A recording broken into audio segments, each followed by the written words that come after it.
Welcome to Time News Studios.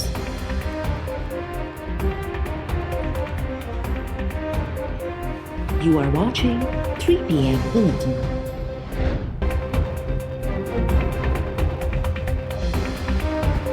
मुल्क में बिजली के ब्लैकआउट जो जिम्मेवार गुड्डू पावर प्लांट जो स्टाफ करार नेपरा रिपोर्ट जारी कंदे जिम्मेवारी गुड्डू पावर प्लांट की इंतजामिया ते विझी छॾी। नेपरा चयो आहे त एनपीसी जी इजाज़त खां सवाइ सर्किट ब्रेकर ऑपरेट कयो वियो।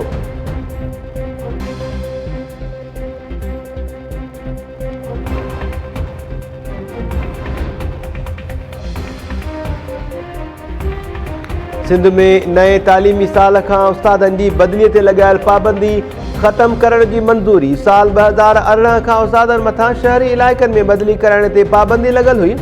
सिंध काबीना जे इजलास में ब्रीफिंग दौरान चयो वियो आहे त औरत उस्तादनि खे संदनि घरनि जे भर पासे बदली करण खे तरजीह ॾिनी वेंदी।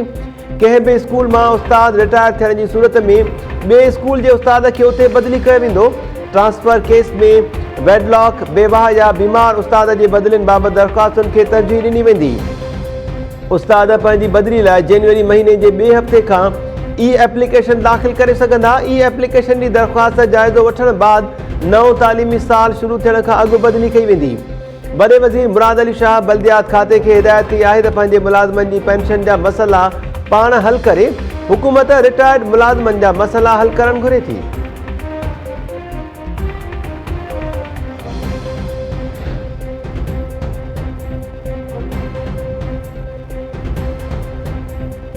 NA 75 सियालकोट ते नंढी चूंड खां पोइ पोलिंग अमले सां राब्तो काटा थियण ते घबराइजी विया हुआसीं। चीफ इलेक्शन कमिश्नर सुल्तान सिकंदर राजा जूं NA 75 ते पोलिंग अमलो गायब थियण वारे मामले जे जाइज़े दौरान ॻाल्हियूं। NA 75 जे रिटर्निंग ऑफिसर इलेक्शन कमीशन खे आगाही ॾींदे चयो त पोलिंग खां पोइ राति जो 2 वॻे ताईं 360 मां 305 पोलिंग स्टेशन जा नतीजा अची विया हुआ। 20 पोलिंग स्टेशन जा नतीजा देर जो शिकार थिया। केतिरी देर ताईं कोशिशुनि बावजूदि लाॻापियल पोलिंग स्टेशन जे प्रिज़ाइडिंग ऑफिसर्स सां राब्तो न थी सघियो। प्रिज़ाइडिंग ऑफिसर्स खे बयान ॾियण लाइ ॿीहर तलब कयो पर उहे पेश न थिया। 7 खां 8 प्रिज़ाइडिंग ऑफिसर्स लिखत में बयान ॾेई छॾियो आहे। नून लीग उम्मीदवार नौशीन इफ्तिखार इल्ज़ाम हयो त नंढी चूंड दौरान पुलिस अहलकारनि खेसि तशद्दुद जो निशानो बणायो ऐं DSP गोली हणण जी धमकी ॾिनी। नवाज़ लीग जे वकील नंढी चूंड दौरान बदनज़मीअ वारियूं वीडियोज़ इलेक्शन कमीशन आॾो पेश करे छॾियूं।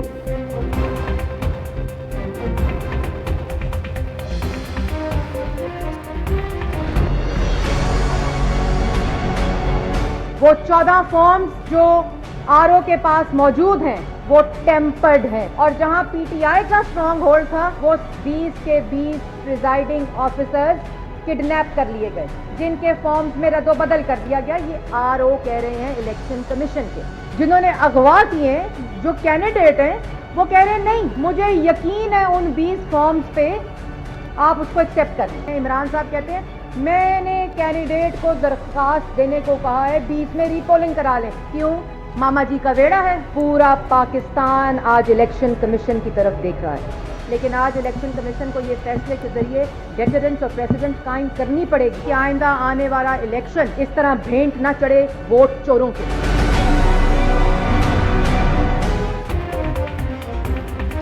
आरओ तरफा पेश कयल 14 फॉर्म्स में रद्दोबदल कई वई। इलेक्शन कमीशन आॾो एतराफ़ कयो त पीटीआई जे असर वारनि इलाइक़नि में पोलिंग अमलो अगवा थियो हो। हाणे वरी पीटीआई उम्मीदवार चवे थो त इलेक्शन कमीशन फेरफार थियल नतीजनि खे तस्लीम करे। नवाज़ लीग जी मरकज़ी अॻवान मरियम औरंगज़ेब चयो आहे त समूरी क़ौम जूं नज़रूं इलेक्शन कमीशन ते आहिनि। इलेक्शन कमीशन अहिड़ो फ़ैसिलो ॾिए जो हर इलेक्शन लाइ मिसाल बणिजी वञे। पीटीआई पोलिंग खे तकरारी बणाइण लाइ साज़िश कई हुई।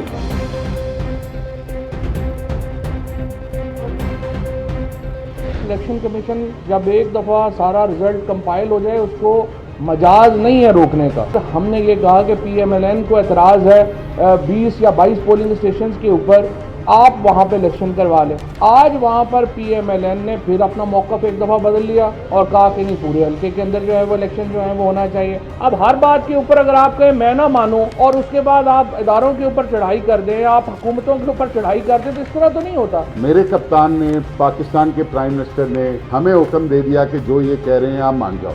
अब वो जो उनकी कंप्लेन है जो रिटन है, इन राइटिंग है, वो उससे मुकर गए। लीगली हमारा कोई right नहीं नोटिफिकेशन बनता। होना चाहिए, आज ही होना चाहिए। सेक्शन 90 और 92 पढ़ लें। इनको कोई ऑब्जेक्शन है तो वो ऑब्जेक्शन जो है वो इस नोटिफिकेशन के बाद कर दी।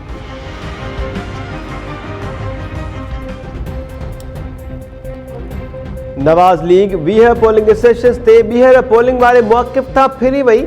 हाणे इलेक्शन कमीशन ॼाणे, नून लीग ॼाणे।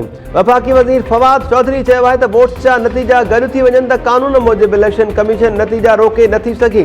पहिरियों भेरो हुकूमत नंढी चूंड दौरान ताक़त जो इस्तेमालु न कयो। असांखे चूंड सुधारण ॾांहुं वधणो आहे। पीटीआई अॻवान उस्मान डार चयो आहे त असां वज़ीर आज़म जी हुकूमत ते नवाज़ लीग जे एतिराज़नि खे तस्लीम कयो।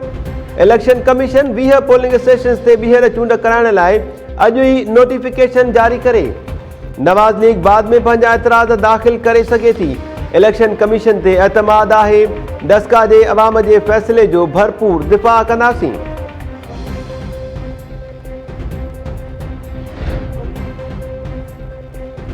इलेक्शन ट्रिब्यूनल पीटीआई जे सेनेट उम्मीदवार फैसल वाबडा जा नामज़दगी काग़ज़ मंज़ूर करण ख़िलाफ़ अपील रद्द करे छॾी।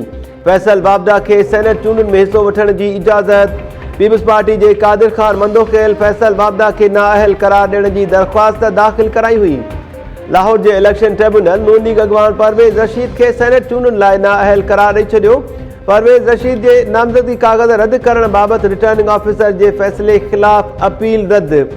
इलेक्शन ट्रिब्यूनल ॿाहिरां मीडिया सां ॻाल्हाईंदे परवेज़ रशीद चयो आहे त नामज़दगी काग़ज़ रोकाइण लाइ चवंदा आहिनि पैसा वठणा आहिनि। जॾहिं पैसा ॾियण वञो त चवंदा आहिनि पैसा न आहिनि वठणा।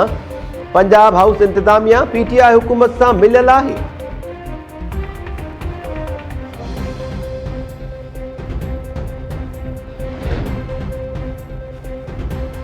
सिंध असेंबलीअ में अपोज़िशन लीडर हलीम आदिल शेख जो जिन्ना अस्पताल में इलाज जारी। डॉक्टर्स जो चवणु आहे त हलीम आदिल शेख खे टंग में धक लॻण सबबि सोज आहे।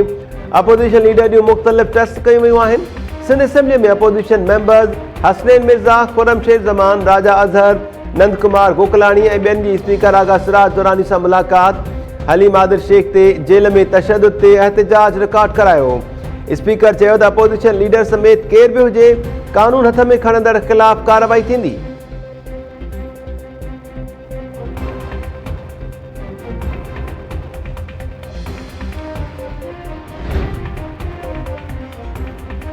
सुप्रीम कोर्ट सिंध असेंबलीअ जे स्पीकर आगा सिराज दुरानी जी नैब केस में उबूरी ज़मानत में 2 हफ़्ता बाद करे छॾी। आगा सिराज दुरानी जी ज़मानत रद्द करण बाबति दरख़्वास्त ते ॿुधणीअ दौरान नैब ऐं आगा सिराज दुरानी जे वकील इज़ाफ़ी दस्तावेज़ जमा कराया।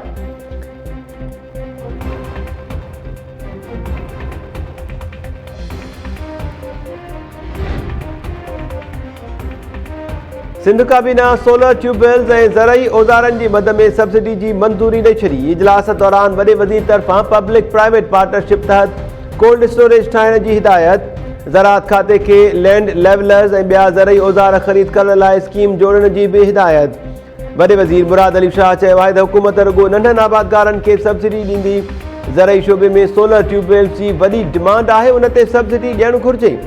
काबीना धाबे जी स्पेशल इकोनॉमिक ज़ोन लाइ 7 एकड़ ज़मीन अलॉट करण जी बि मंज़ूरी ॾेई छॾी। काबीना जो चवणु आहे त 5 एकड़ ज़मीन ते NTDC तरफ़ां 220 kV जी ग्रिड स्टेशन तयारु कई वेंदी। NTDC खे इहा ज़मीन मार्केट अघ ते ॾिनी वेंदी। नवाब शाह एजुकेशन बोर्ड लाइ गाॾियूं ख़रीद करण जी बि मंज़ूरी।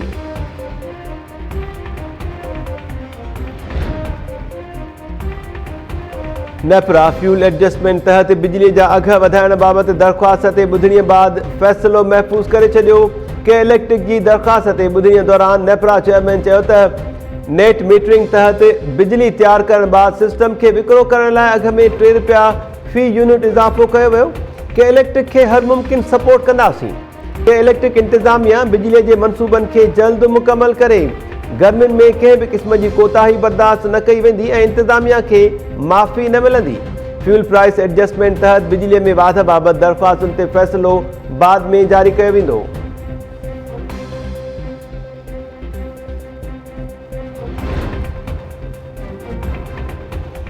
Sindh high court school vans ऐं पब्लिक ट्रांसपोर्ट में गैर मयारी सिलेंडर्स ख़िलाफ़ कार्रवाई जारी रखण जो हुकुम ॾेई छॾियो। CNG मालिकनि खे SDIP सर्टिफाइड वर्कशॉप क़ाइमु करण जी हिदायत। केस जी ॿुधणीअ दौरान पुलिस रिपोर्ट ते अदम इत्मीनान जो इज़हार। IG सिंध जो को बि नुमाइंदो पेश न थियण ते अदालत पारां कावड़ जो इज़हार।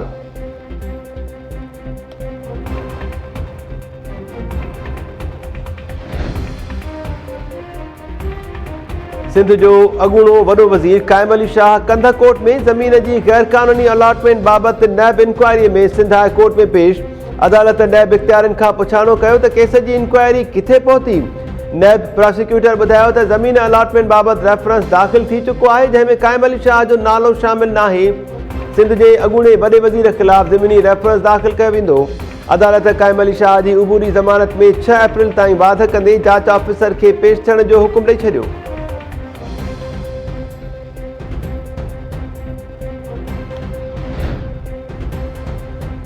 शिकारपुर वेझो रुस्तम वासी 2 ॻोठाणा मुबैना तौर अगवा। असद ऐं शाहिद अली 3 दोस्तनि सां गॾु सखर में शादी तक़रीब में शिरकत बाद वापसि अची रहिया हुआ त हथियारबंदनि खे यरगुमाल बणाए वरितो। 3 ॼणा फ़रार थियण में कामयाब। असद ऐं शाहिद अली अगवा थी विया।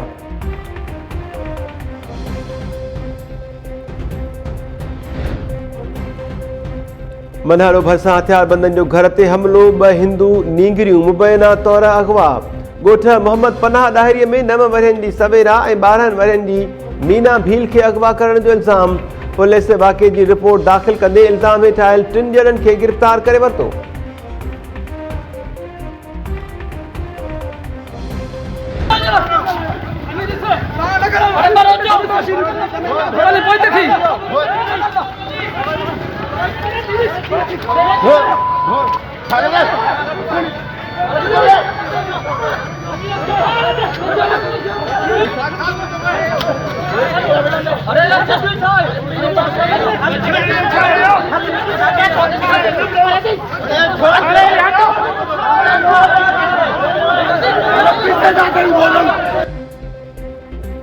मोरो म्यूनिसिपल कमेटीअ में लुक आफ्टर चीफ ऑफिसर जो ऑर्डर जारी थियण ते मुलाज़िमनि जे 2 ग्रुप्स में छिकताण। मछलियल मुलाज़िमनि हिक ॿिए खे लतूं, मुकूं ऐं कुर्सियूं हयूं। जहिड़े दौरान 5 ॼणा ज़ख़्मी। ॿिन्ही ग्रुप्स जो हिक ॿिए ख़िलाफ़ एहतिजाज।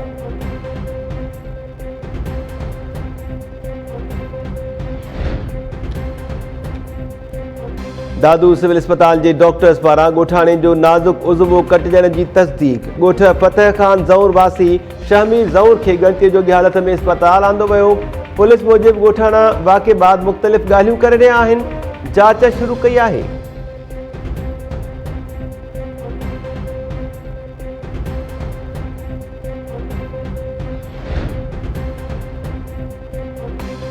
खैरपुर में पुलिस एहलकारनि ते संगीन इल्ज़ाम लॻाईंदड़ डांसर रुख़साना जतोई खे तहफ़ुज़ न मिलियो। Dancer Rukhsana Jatoi time news जी ऑफिस पहुची दाहियो आहे त पुलिस एहलकार मुज़फ़र शाह एहतिजाज बाद संदसि साथी एहलकार घर आॾो बीही गारगंद करण सां गॾु धमकियूं ॾियनि था। SSP खैरपुर खां मामले ते नोटिस वठण जो मुतालबो।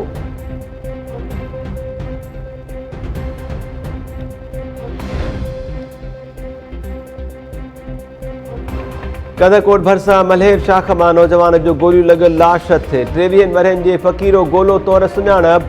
पुलिस जो चवणु आहे त नौजवान खे गोली लॻल आहे। वधीक जांच कयूं पिया।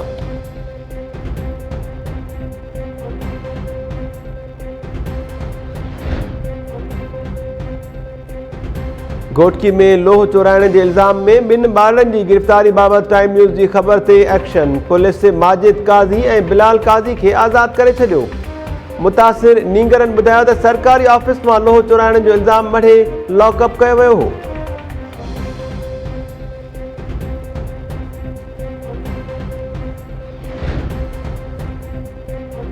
सिंध में सरकारी ज़मीननि तां कब्ज़नि ख़िलाफ़ ऑपरेशन तेज़। गुडू में ऑपरेशन दौरान घर धणी सदमे में बेहोश थी वियो। ॻढ़ी हसन में वाहन ऐं शाखनि जे कपरनि ते अॾियल घर ढाइण लाइ नोटिस मिलण बाद रहवासियुनि पाण मुरादो पंहिंजा घर ढाइण शुरू करे छॾिया। कादिरपुर में डिंगड़ी वाह ते घर ढाइण दौरान क्रेन जे टकर में हिकु ॻोठाणो ज़ख़्मी। ॼाम नवाज़ अली में दुकानदारनि दिलोर शाख जे कपरनि ते अॾियल दुकान पाण मुरादो ढाइण शुरू करे छॾिया।